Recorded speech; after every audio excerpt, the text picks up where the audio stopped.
of Magic. Sepertinya tak berlebihan untuk menggambarkan dari kota di ujung timur Pulau Jawa ini. Banyuwangi. Ya, beberapa waktu lalu, tim Spotlight berkesempatan mengunjungi kota yang berbatasan dengan Kabupaten Situbondo di bagian utara, Selat Bali di bagian timur, dan Samudra Hindia di bagian selatan ini. Setelah menempuh perjalanan melalui udara dengan transit dahulu di Surabaya, perjalanan pun diteruskan dengan pesawat ukuran lebih kecil ke kota Banyuwangi. Selama ini, kita mungkin sudah tak asing lagi dengan beberapa ikon dari Banyuwangi yang telah mendunia. Sebut saja Kawah Ijen dengan kecantikan alamnya yang menghipnotis, dan Pantai Plengkung yang menjadi salah satu pantai dengan ombak berkelas dunia. Namun ternyata kota yang memiliki semboyan The Sunrise of Java ini tak hanya memukau dengan keindahan alamnya. Karena ternyata berbagai seni dan budaya asli masih hidup di kota Blambangan ini. Bahkan tak kalah minggirnya, berbagai kesenian tersebut menjadi aset yang memang cukup menarik perhatian para wisatawan, baik lokal maupun asing. Sebut saja tarian gandrung yang begitu menghipnotis, atau tari sebelang yang seolah kaya akan nuansa mistis, atau tarian kebo-keboan yang juga tak kalah penuh maknanya. Nah, seperti apa kesenian-kesenian asli Banyuwangi tadi? Berikut hasil liputan tim Spotlight yang berhasil kami rangkum khusus untuk Anda.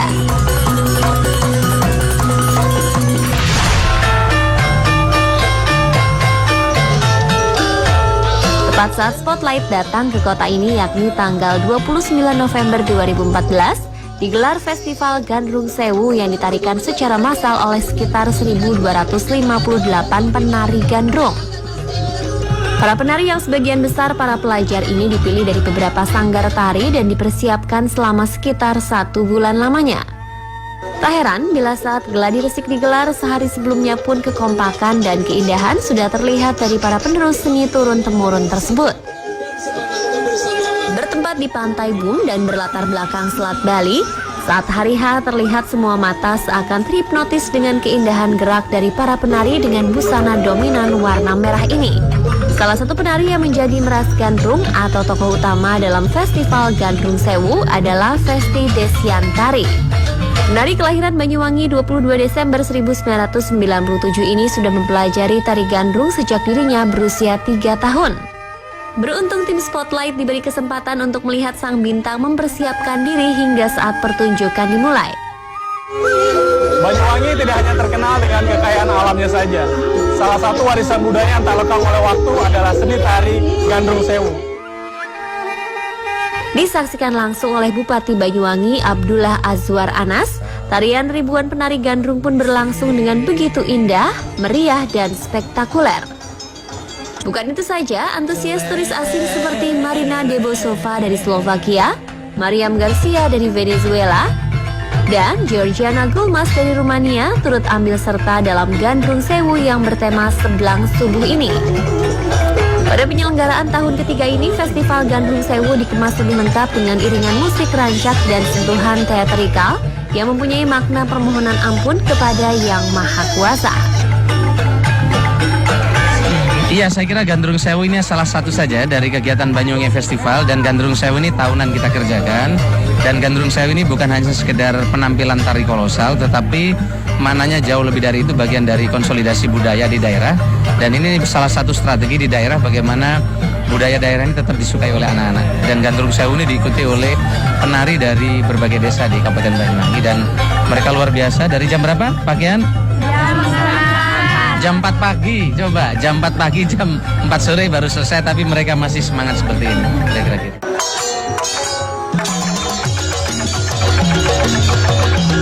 Boleh dikatakan kesenian asli Banyuwangi yang pertama adalah tari gandrung. Menurut sejarahnya, gandrung diartikan sebagai terpesonanya masyarakat Blambangan yang agraris kepada Dewi Sri sebagai Dewi Padi yang membawa kesejahteraan bagi masyarakat. Kesenian tari gandrung Banyuwangi lahir pada masa sengsara. Semua bermula saat Belanda ingin menguasai kerajaan Blambangan di Banyuwangi. Perang besar pun tak terhindarkan. Masyarakat Blambangan yang tak ingin dijajah melawan dan bertempur sengit pada tanggal 18 Desember 1771 lewat pertempuran dahsyat yang disebut Puputan Bayu. Kesenian gandrung Banyuwangi muncul bersamaan dengan dibabatnya hutan Tirta Gonda atau Tirta Arum untuk membangun ibu kota Blambangan. Untuk memulai dan menata kehidupan yang lebih baik, terciptalah sebuah seni tarian gandrung yang pada mulanya dibawa oleh kaum lelaki yang membawa peralatan musik perkusi berupa kendang dan beberapa rebana. Konon mengapa gandrung diperankan oleh lelaki? Karena menurut masyarakat tradisional Blambangan tidak pantas bagi seorang wanita yang menari terus-menerus dari malam hingga pagi.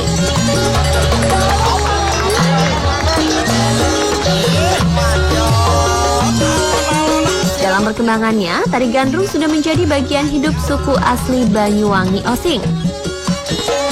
Tepat di desa Kemiren, seorang wanita bernama Temu Misti yang sudah berusia 61 tahun menjadi sesepuh gandrung yang mulai menari pada tahun 1968 sampai sekarang. Karena baginya, gandrung sudah menjadi darah daging. Apalagi melihat sejarah awalnya, ia begitu dilarang untuk menjadi seorang penari gandrung karena sang ayah yang seorang pemuka agama. Nah, kalau Mak Temu udah balung sumsum apa namanya, udah melekat, udah mendarah daging dari seni gandrung. Dan tak hanya mahir menari, Misti juga terlatih dendangkan lagu atau menyindet.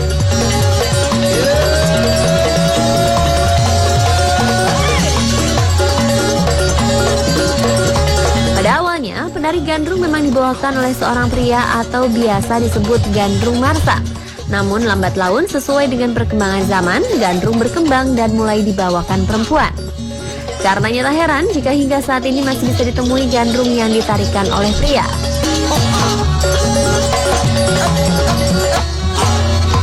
Slamet Diharjo adalah salah satunya.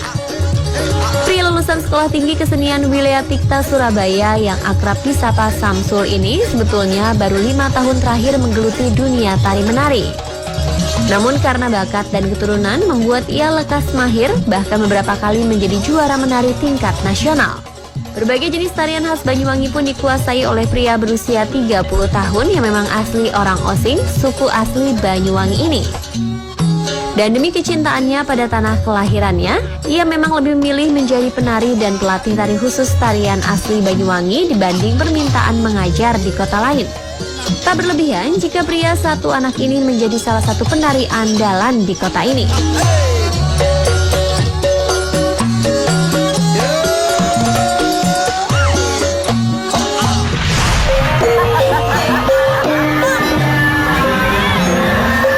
Gandrung, kesenian atau tarian khas Banyuwangi yang tak kalah indah dan penuh kisah berikutnya adalah tari seblang. Seblang adalah sebuah ritual tradisional khas suku Osing. Tarian seblang dipentaskan sebagai bentuk dari rasa syukur masyarakat Banyuwangi dan menolak bala agar desa tetap aman dan tentram. Untuk para penari yang akan membawakan tari seblang haruslah keturunan dari penari sebelumnya dan dipilih langsung oleh dukun setempat. Hiasan padi, tebu, dan tanaman lainnya adalah lambang dari kesuburan yang patut disyukuri.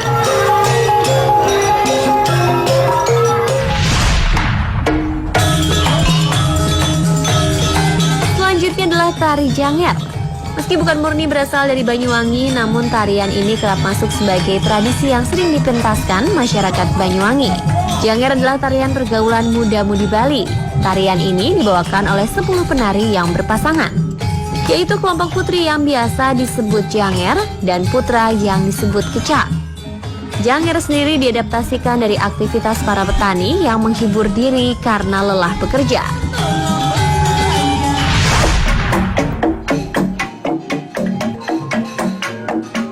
Kesenian Banyuwangi berikutnya adalah Barong Kemiren.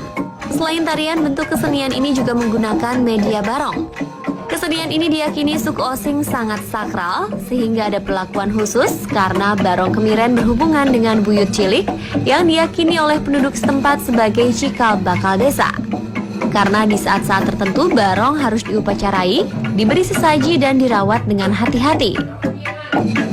Sebelum memulai pementasan, ritual dilakukan lebih dulu oleh sang spiritual bersama seseorang yang mempunyai hajatan atau syukuran. Puncak kesenian yang digelar dari malam pukul 9 ini berakhir pukul 6 pagi setelah salah satu lakon mulai kesurupan.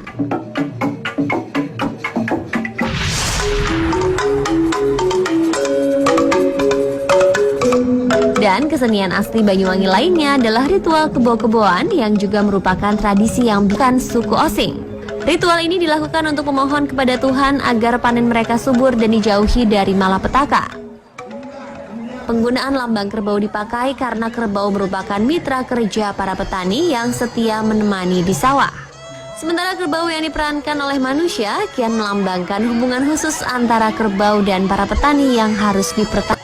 Ritual kebo-keboan dibagi dalam beberapa tahapan, yakni 7 hari sebelum pelaksanaan, sang pawang melakukan meditasi di beberapa tempat yang dianggap keramat.